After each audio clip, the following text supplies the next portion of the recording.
चंदन का तो कभी मधु का तो कभी अन्य चीज़ों का अभिषेक मुझे कराने की बजाय ना बाहर निकलो। जिन्हें ज़रूरत है उन चीज़ों की उन्हें वो प्रदान करो। कुछ ऐसे भी बच्चे हैं जिन्हें ठीक से खाना तक नहीं मिलता, और पता है क्या, वो हर दिन एक आशा की नज़र से तुम्हारी ओर देख रहे होते हैं। क्यों सहायता नहीं करते तुम उनकी? हाँ, तुम उनकी सहायता करो। मेरे लिए ना महंगे महंगे वस्त्र या महंगे महंगे चढ़ावे मत लेकर आओ। मुझे नहीं चाहिए वो सब।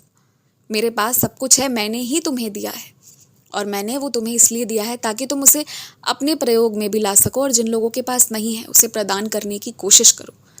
हर दिन बस इतना कोशिश रखो कि किसी एक की सेवा ज़रूर करो। वो कोई भी जीव हो सकता है, वो इंसान हो सकता है, वो जानवर हो सकता है, कुछ भी हो सकता है, पर सेवा प्रतिदिन करो।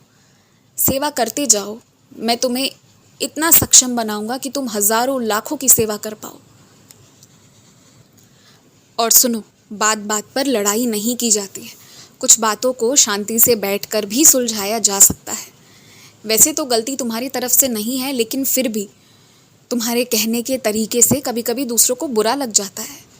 थोड़ी शांति से सोचकर बोला करो। यदि सोचो कि वही बातें कोई तुमसे कह जाए तो। कभी कभी मुझे ऐसा लगता है ना कि तुम ऐसा सोचते हो कि तुम लाचार हो, तुम अकेले हो, तुम्हारे साथ कोई नहीं। इस मामले में तो तुम बहुत गलत हो। मैं हूँ तुम्हारे साथ।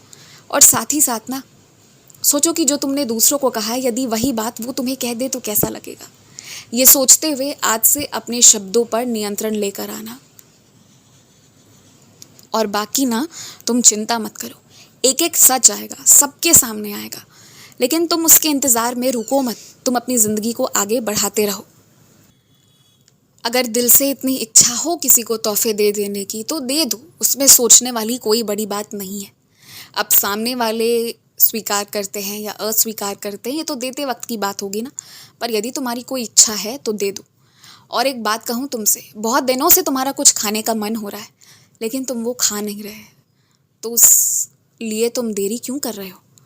उस आहार को जल्द से जल्द अपने पास लेकर आओ, चाहे जैसे भी, चाहे बनाओ, चाहे बाहर से लाओ, पर तुम्हें उसकी ज़रूरत है तो तुम वो खाओ। क्योंकि मुझे पता है वो खाकर ही तुम्हारी इच्छा शांत होगी, तुम्हारी आत्मा शांत होगी।